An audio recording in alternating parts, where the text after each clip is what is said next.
조갑제 TV 시청자 여러분 안녕하십니까? 2021년 12월 4일 토요일 정오를 넘었습니다. 낮 1시입니다. 한국 사람들은 드라마를 좋아하는데 드라마는 항상 막판 역전으로 끝납니다. 코너로 몰렸던 사람이 기사회생의 승부수를 던져가지고 승자가 되는 그런 경우가 한국 정치사에서 몇 번 있습니다. 가장 대표적인 것이 1987년 6.29 선언입니다.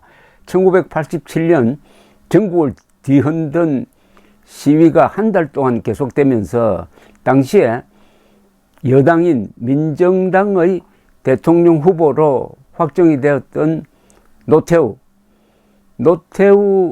후보에 대한 국민들의 반감은 이만저만이 아니었습니다. 만약 그때 직선제 선거를 했더라면 노태우 후보는 한 5% 득표도 못했을 것입니다. 그러나 체육관 선거로 당선되는 길은 남아 있었습니다. 그런데 노태우, 전두환 두 사람이 그런 기득권을 포기하고 직선제 받아들이겠다고 선언한 것이 바로 6.29 선언이죠. 그날 바로 여론이 뒤집어지고 말았습니다. 가장 미움을 받던 노태우 후보가 가장 사랑받는 사람으로 하루아침에 바뀌어버렸습니다. 어제 이와 좀 비슷한 일이 울산에서 일어났습니다.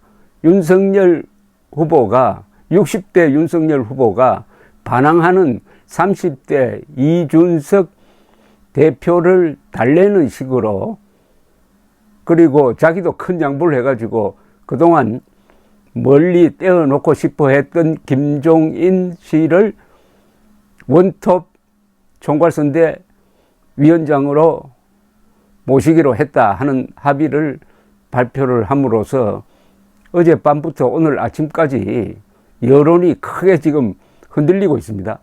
이게 좋은 방향으로 흔들리는지 나쁜 방향으로 흔들리는지는 며칠 있으면 여론조사로 아마 나오겠는데, 일단은 갈등을 봉합했다. 또 막판에 가서, 즉 선대위 출범 사흘을 남겨놓고 이런 역전 드라마를 만들었다는 데 대한 우리 한국인 특유의 반응은 긍정적인 게 많습니다. 그런데 윤석열 후보가 그동안에 좀 행동이 느렸는데 어제 오늘은 상당히 빠릅니다. 윤석열 후보가 어제 한 것을 일부에서는 백기투항이라고 그러고 일부에서는 잘했다고 그러지만은 하나 잘한 게 있습니다. 그것은 빨리 한 겁니다.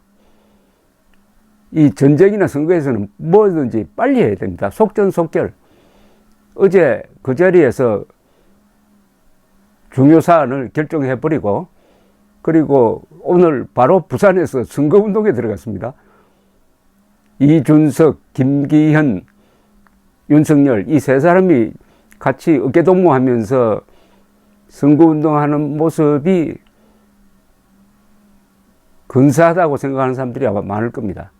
그리고 무엇보다도 빨리 한 것이 서울로 돌아오지 않고 바로 부산에서 선거운동을 시작한 것이 아마 미리 계획된 프로그램이 있었다고 보이지만은 아주 신선해 보입니다.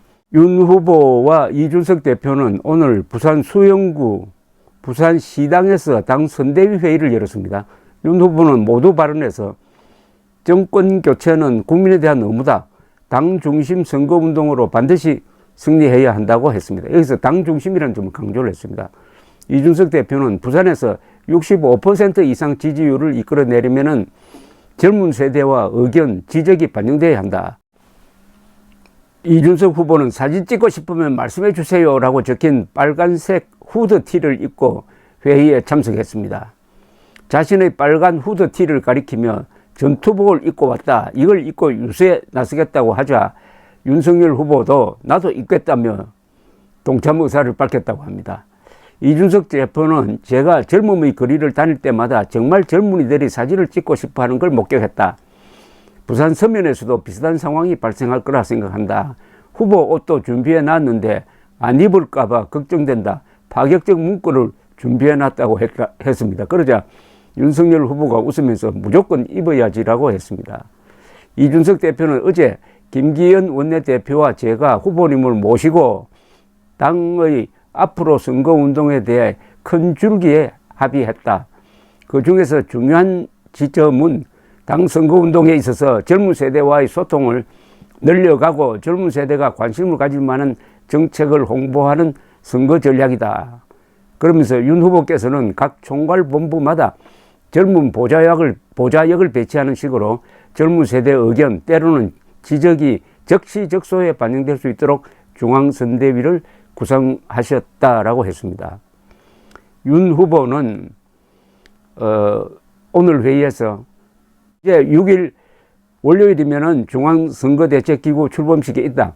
본격적인 90일 대장정이 시작된다.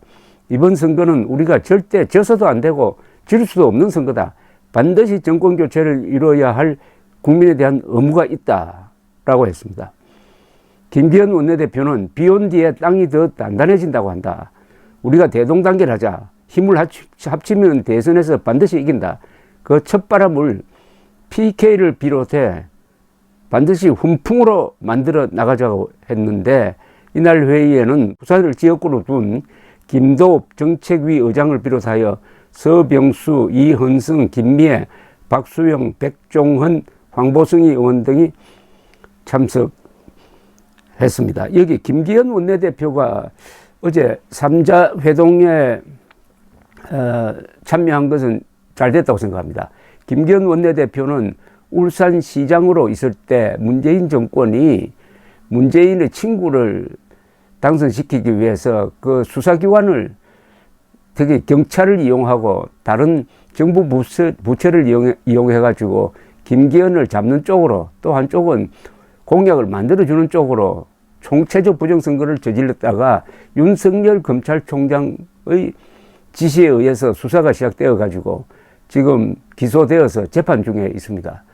그분이 지금 이준석 무단 가출 사태에도 불구하고 당의 중심을 잡는 역할을 해왔는데 어제 윤석열, 이준석의 그 중간에 김기현 원내대표가 끼니까 좀 안정감을 주었습니다. 김기현 원내대표는 참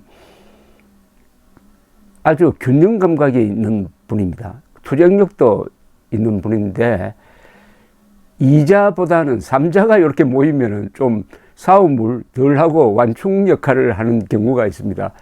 삼각형도 그렇고 삼각대도 그렇고 이 삼각 공조가 가장 이상적이라고 합니다. 그래서 이 삼각형이 가장 안정적인 어떤 구조 내지 구도를 보여준다고 하는데 어제 그런 삼각 구도가 나름대로 의미가 있다는 생각이 들었는데 오늘 아침부터 부산을 출발점으로 해가지고 선거운동을 시작한 것도 의미가 있습니다. 부산이 문재인의 정치적 고향이고 한국에서 정치적 큰 변화는 거의 대부분이 부산에서 일어났습니다.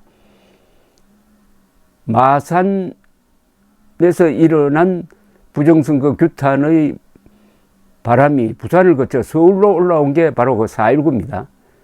그리고 부마 사태가 박정희 정권을 끝내고 새로운 시대를 여는 계기가 되었습니다. 그리고 1985년 2.12 총선의 이변도 부산에서 일어났습니다. 그 선거가 바로 한국 민주화의 분수령이 되었습니다. 강경 야당을 밀어준 선거였습니다. 그리고 1987년 6.29 선언도 6월 18일 부산에서 있었던 대시위를 보고 전두환 정권이 계엄령을 펼까 생각하다가 계엄령을 펴면은 서울올림픽이 날아간다. 그러면은 직선제를 받는 수밖에 없다라고 생각하도록 한 화두를 제공한 것이 바로 부산이었습니다. 그 뒤에도 부산 사람들은 참 이 투표를 균형 있게 합니다.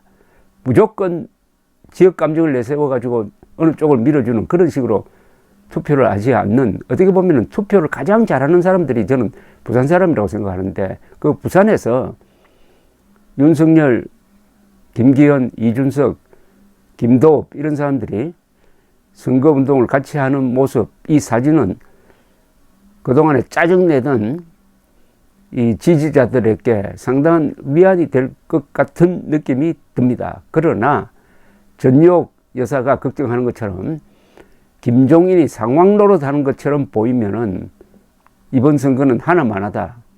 이걸 절대로 잊어서는 안 됩니다. 김종인, 이준석 미워서 윤석열 안 찍겠다는 생각이 들지 않도록 김종인과 이준석은 처신을 지금까지 그런 처신을 하면 안 됩니다. 감사합니다.